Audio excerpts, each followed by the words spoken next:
This is your calculator steps for the TI89 for the example problem 1 on your types of function notes. So in this example, our job is to, first of all, plot the graph using a window that will show the entire graph if possible, or at least will show us the nature of that graph.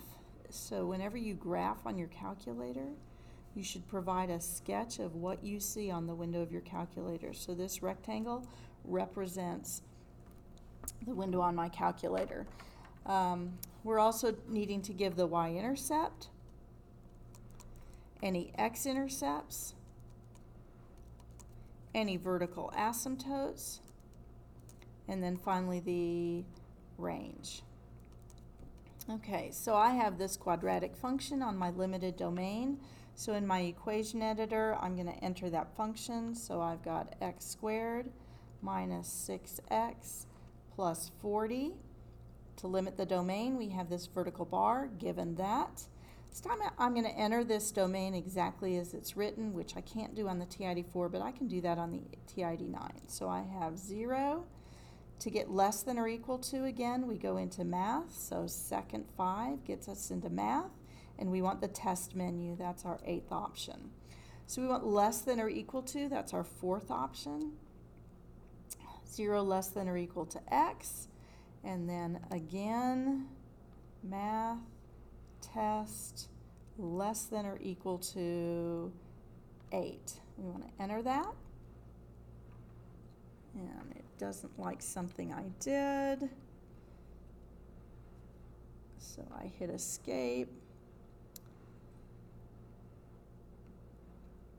Alright, so sometimes the TI-89, some TI-89s will accept this combined statement and some won't. I'm going to come back and I'm going to back out the 0 and I'm going to rewrite this as x is greater than or equal to 0 and x is less than or equal to 8. So I've got my x, math, test, this time I want greater than or equal to 0, and then I want that and statement, so math, test, I want and, x is greater than or equal to 8. Let's try that again.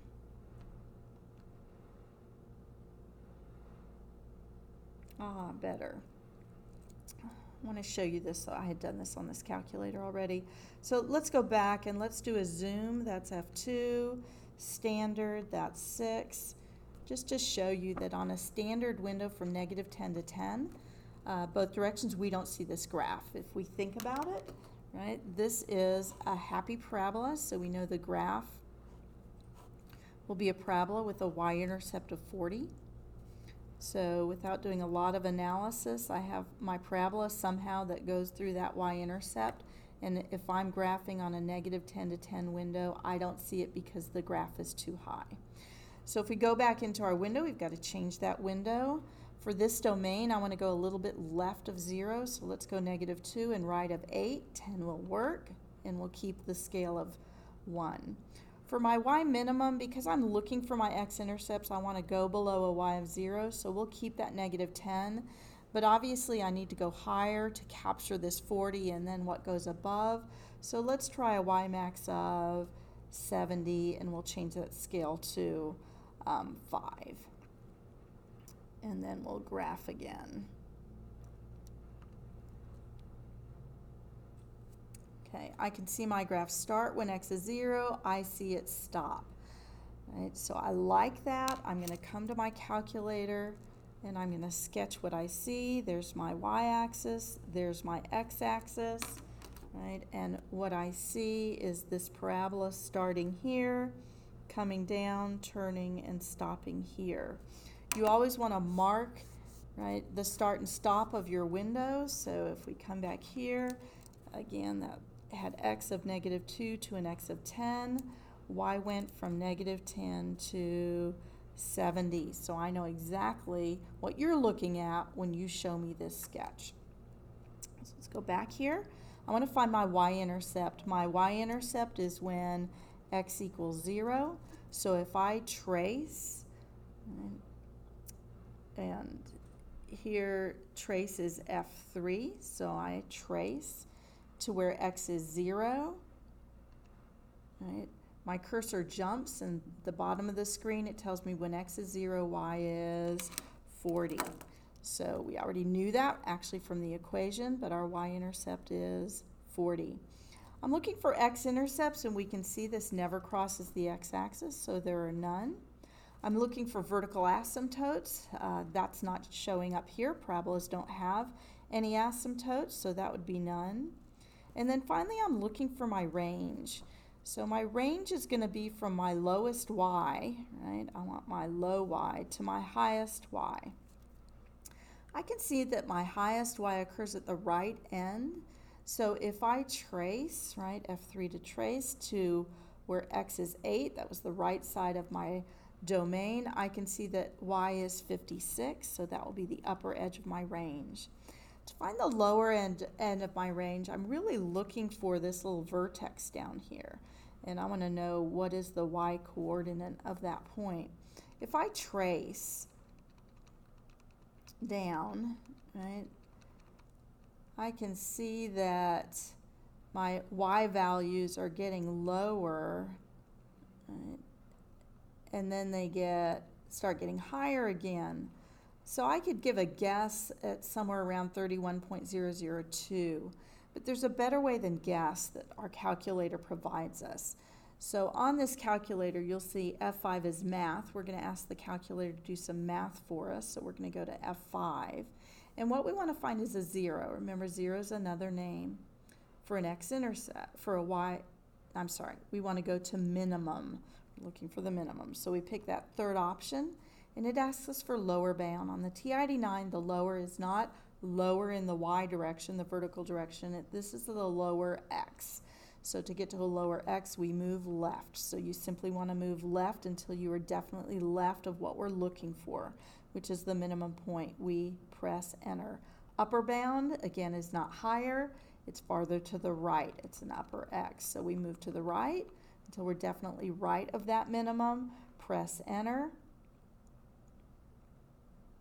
And it tells us our minimum is when x is 3 and y is 31. So that's when x is 3, y is 31. That is the lower end of our range.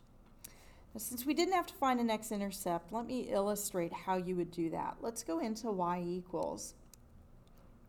And and I want to edit this equation. So F3 in this screen is edit. So F3 takes me down to my edit line. I'm going to hit my left arrow to go in front of my equation, and I want to insert a negative in front of that. So second, right, this little left arrow is insert, and I want to insert not a minus but a negative. That didn't do that, so let's try this again. Now I need to put my x in there. So I've got my equation. I'm going to graph again. Okay, and I can see my graph start. I don't really see it stop, so I'm going to go in my window. It looks like I want to go lower. So I'm going to change my y minimum to negative, let's try negative 70. And we'll graph again. So we're doing different function. G of x is negative x squared minus 6x plus 40. Right? That should be a sad parabola with a y-intercept of 40. So somehow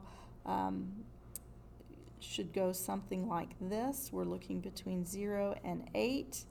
And that obviously happens lower than 70. I just want to see it. So let's try negative 100.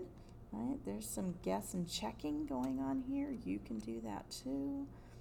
And we'll graph.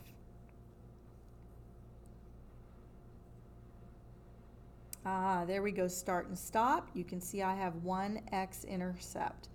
So we're going to let the calculator find that. We're going to go back to calculate. That's in our math menu, F5. We're this time looking for a 0. Zeros are x-intercept. Select 2. And we're going to move, it jumps right there. We're going to move left of that. That's our lower bound. And then right of that, that's our upper bound. And it tells me I have a 0 at 4, 0, right? So my x-intercept here would be 4. Okay.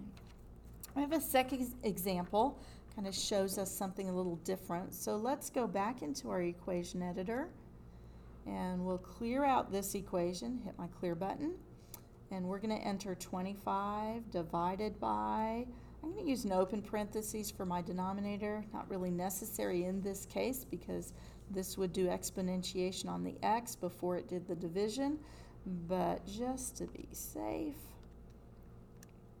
and that's on a limited domain of x greater than, so back to my math test, greater than or equal to is our third option, 0. Enter that, and I'm going to do a zoom, F2, standard 6. So, right, this is a rational function or an inverse variation function, and we've already seen and we know what those graphs tend to look like. So this is exactly what I expected. And if I zoomed out, I wouldn't see anything better. So this is negative 10 to 10, negative 10 to 10. I'm looking for my y-intercept, and that would be when x is 0. If x is 0, 25 divided by 0 is not defined. So that tells me there are none. I'm looking for my x-intercepts. X-intercepts are when y equals 0. And there's no way I could make 25 divided by something equal to 0. We can see on our graph we never cross the x-intercept, so there are none. I'm looking for vertical asymptotes. And so although there is not a vertical asymptote when x is greater than 0, I can see that this y-axis does serve as a vertical asymptote. So I'm going to go ahead and say I notice that there's a vertical asymptote at x equals 0. And then I want my range. My range is my lowest y, right? And this never goes to 0, but never goes any lower than 0. So I'm going to do a parentheses, 0. And then my y's go up, and they keep going up. So that's going to be to infinity, parentheses. So hopefully that helps you learn how to use your TI89 to do this kind of analysis.